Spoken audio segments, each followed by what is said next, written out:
Writer. PH.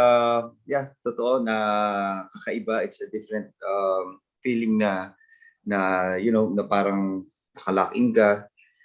Personally, mahirap in a way dahil marami kang worries, no? Marami kang iniisip na lalo sa family mo.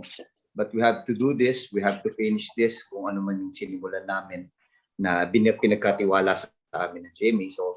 So andun lahat yung struggle noon. And the good thing about it, kasi sinasabi namin paulit-ulit sa paglilid din ni Nanay Gina, no?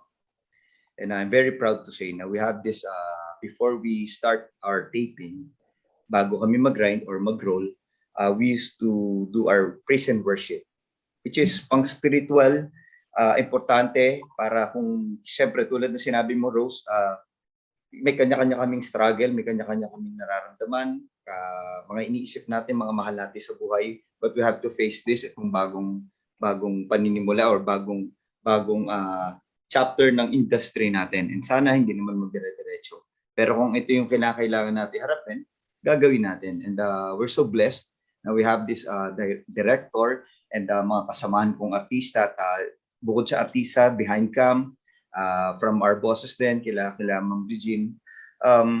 We used to pray talaga. We used to pray para ma-overcome kung ano man yung mga. Kasi hindi naman namin masasabi na lahat to kaya namin gawin on ourselves lang. So, andun yung pagbibigay ng suporta sa isa't isa. Yun na nga, siguro we're just so blessed na ma-overcome namin. Hindi lang yung para matapos namin itong Primadonnas, but also para sa mga darating pang future sa amin. And ang isa pang maganda doon, siguro masasabi namin, tulad na sinabi ni Nanay Gina na natapos namin to for 3 months. Kaming mga artista, kaming mga kapwa nasa behind kami, buong team na ito, parang masasabi namin na we can be a testimony at the same time. No? Not to be righteous, not to be perfect, but also na maging magandang halimbawa na basta magtulong-tulong, we have these prayers, worship, lahat mag-witness. So, yun lang. In between nung taping, ang daming-dami kong ginagawa, ang daming-daming stress left and right. It pays siguro na I'm very close kasi kay Direct Gina eh. She became my next, parang second mom ko talaga sa set.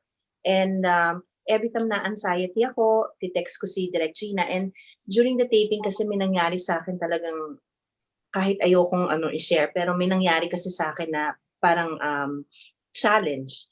And isang tawag ko kay Direct Gina, pinagdasal niya ako, pati yung Bible study group namin, pinagdasal ako. And then, yung mga katrabaho, yung mga artista kasi ngayon dito, since yung unang book 1 pa lang, close na talaga kami. So lalo pa kami mas naging close nitong book 2, from the production down to the crew, lahat kami may concern sa isa't isa. And alam namin na mahal namin yung trabaho namin. Kaya mas na-build yung friendship along the way and yung pagiging we depend on each other during yung mga may pagsubok kami pinagdadaanan. Ang pinagdaanan actually nung mga unang taping ko, mga 1.5 months, parang nag-start ako nag-shoot na yung kamay ko. Nakaganyan na lang. Ewan ko kung mapapansin nyo, lagi nakataas yung kamay ko sa mga shoot namin or ganun. Di ba parang bas lumabas po ako ng hospital kasi talagang hindi ko po magalaw yung kamay ko. Tapos nakapang na ako, pang Alaska na ako. Tinatawanan nila akong lahat naka-winter socks, ganyan kasi sobrang giniginaw na po ako. Pero okay naman po.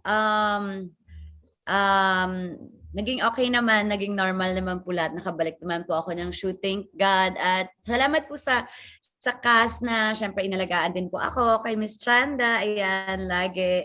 Si Miss Aiko, yung proud po. Thank you po. Wala naman po ako masyadong syempre nalungkot lang po ako dahil syempre medyo matagal po yung lock-in and walang kasama yung anak ko. Pero okay naman. Happy ako and excited kaming lahat dahil napakaganda po ng story ng Primadonnas. Sobrang looking forward po at excited kaming lahat. Masyadong maraming twist. Nakakaloka, kahit kami naloka. Sa akin mahirap, hindi biro yung 82 days na nawala. Naisipan ko nang tumakas pero hindi ko ginawa yun. Teka lang. Alala. Pero ang sa akin lang, kailangan kasi namin lahat pag ganyang katagal is to sustain, parang we need to be strong physically, emotionally, mentally, and spiritually. And spiritually, andyan sila Direk Gina, na nagkakaroon ng Bible study group, nagkakaroon ng prayers every day na nakakatulong sa amin. Yung pagiging emotional naman, andyan yung isa't isa na pag kailangan mo, nagtatawagan, nag-uusap, nagtutulungan.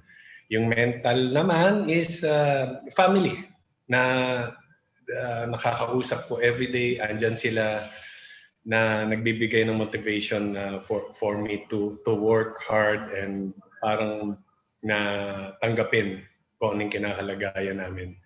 And of course, yung physical naman, nasa sa amin na yun, na kailangan of course ng exercise, kailangan na ma-unwind yung sarili, na makapag-isip habang, nag-exercise, naglalakad, ganun lang. And sa madaling salita, nagtutulungan kaming lahat.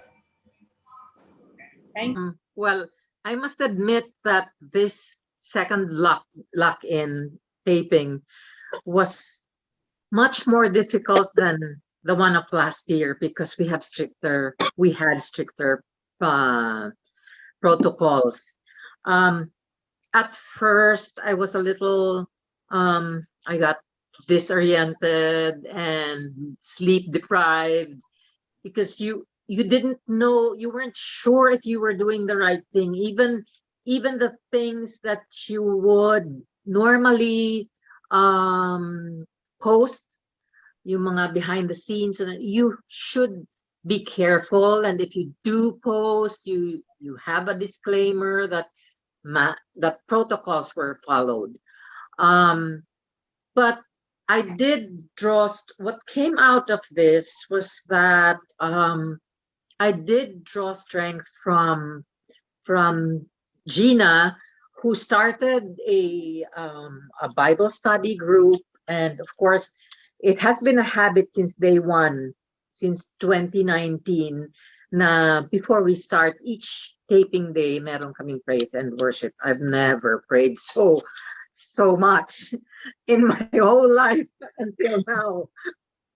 And it does help a lot. And it also helps a lot that you see Wendell, who took one for the team kasi we decided instead of we did this lock in one go. We all decided to just stay instead of taking a break for 7 days and go in again for another 8 days for quarantine. And everyone saw that,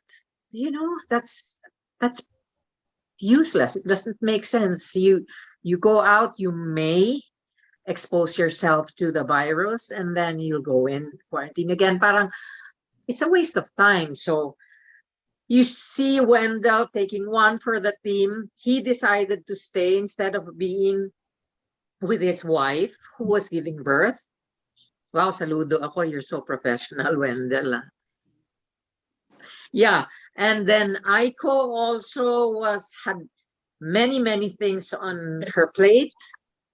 I don't know how she could do this role, which is more challenging now than the first one, with so many things on her plate. There were meetings, which had nothing to do with our taping, but still she could compartmentalize.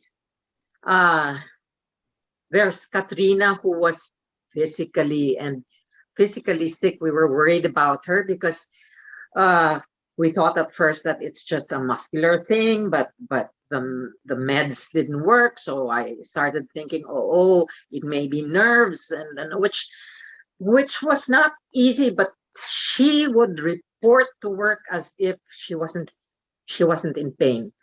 So you take all these people, you take inspiration from all these people who are challenged, and then you just thank God that, boy, I'm glad I'm not the one who's that sick, or I'm glad I'm not the one who has a wife who's giving birth. And so this has all worked so wonderfully, and I think it's really our faith and our love for each other and the love of for what we do.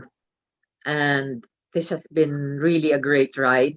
I really love this family. This is not a team for me. This is a family. Okay, thank you po. I also plus it made me appreciate my husband even more, because when I said, okay, we're going to do this in one go, and he was just no questions asked. He could see why I decided.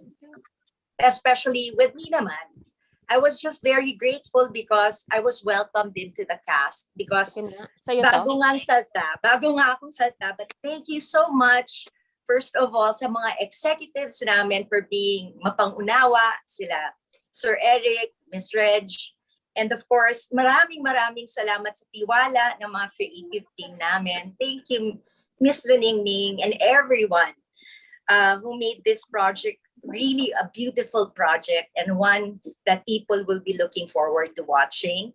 At maraming salamat most especially sa aming direktora, si Gina Alahar, na tinitingala ko rin na artista, sa paggabay sa akin, pati na rin sa tulong ni Direk Philip at ng lahat ng mga castmates ko. Kasi pinaramdam nila sa akin.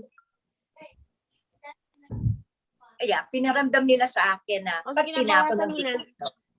Ilipat mo na. Okay. Okay na. Sige po. Thank you and congrats, at mukhang another top rater tong season 2. Thank you so much.